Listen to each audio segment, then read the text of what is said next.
Breaking news overnight in Washington, the House voted to hold former Trump Chief of Staff Mark Meadows in contempt of Congress for defying a subpoena, refusing to testify to the House committee investigating the January 6th insurrection.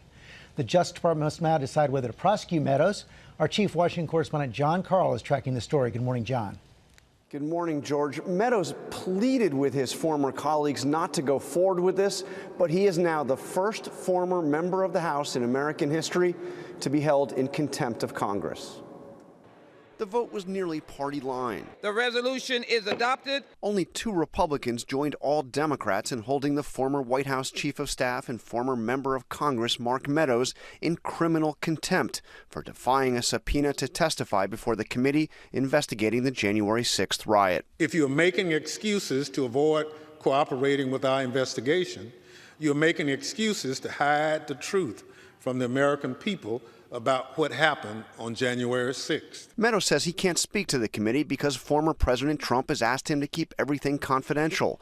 But he did turn over some 9,000 documents, including emails and text messages people close to Trump sent him during the riot, pleading for him to get Trump to do something to stop the violence. January 6th Committee Vice Chair Liz Cheney read some of those messages into the record. It is really bad up here on the Hill.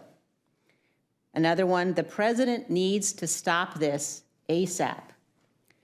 Another one, fix this now. Hours passed with no action by the president to defend the Congress of the United States from an assault while we were trying to count electoral votes. Trump ally Jim Jordan condemned the vote as an attack on the presidency. Today they are destroying executive privilege. Although Meadows is not fully cooperating, many others are. Dustin Stockton, an organizer of the rally at the White House that preceded the riot, spent 7 hours with the committee Tuesday. He says he regrets how the rally unfolded, and he blames former President Trump for the violence. The buck's got to stop at President Trump. The fact that he delayed for so long responding, I think really speaks ill of what his intentions were.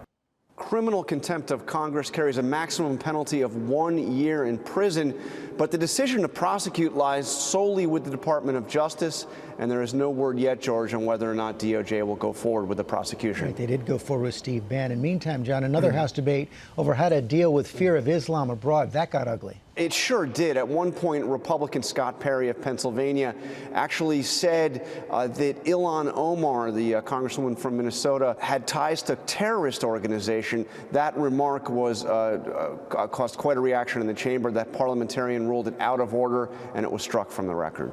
It is not true. John Carl, thanks very much.